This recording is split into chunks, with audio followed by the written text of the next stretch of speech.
All right, so like with Lightroom, you get like you can normally just mess with like all the lighting and stuff like that. But here on selective editing, you can choose out of these three at the top.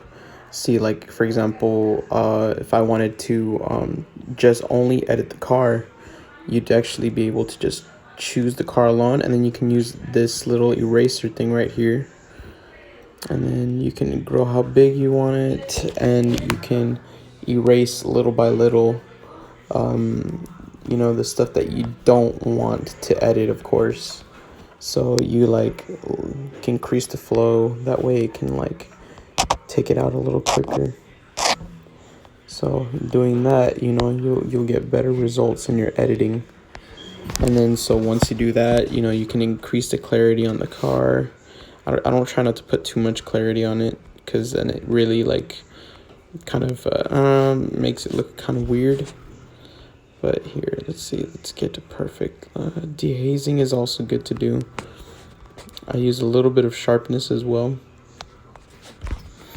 And then I like to hue it just a little bit so those reds really pop out.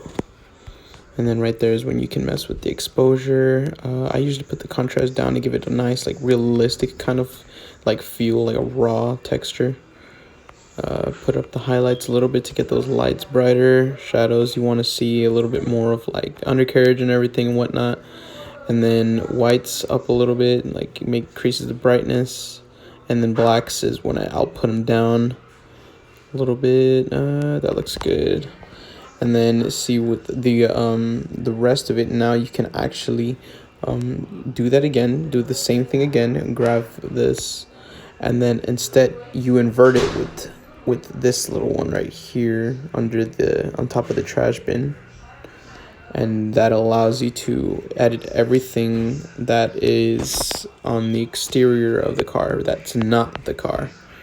So you can spread it, and then so that way it's not really focused too much on the car. And then I like to increase the clarity of it as well, not too much. Dehazing is always good. A little bit of texture, you don't want it to pop too much. And then yes, also the hueing as well. It's nice because it makes the rest of the plants like very like orangey, which I actually kind of like that a lot. And then exposure down. I like to do this because it takes all the attention away from the scenery and it focuses on the car. Shading down, and blacks down, so it gives a nice little like, see, look at that, so it looks nice.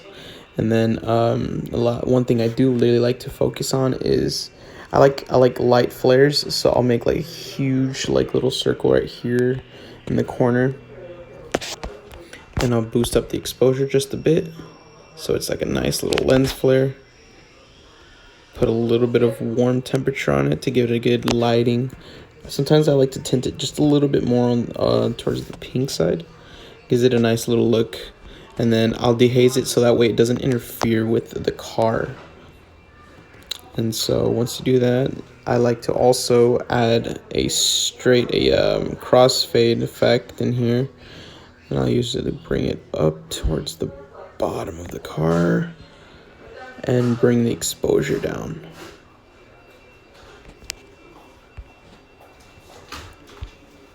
And then, okay, so let me just check a few things.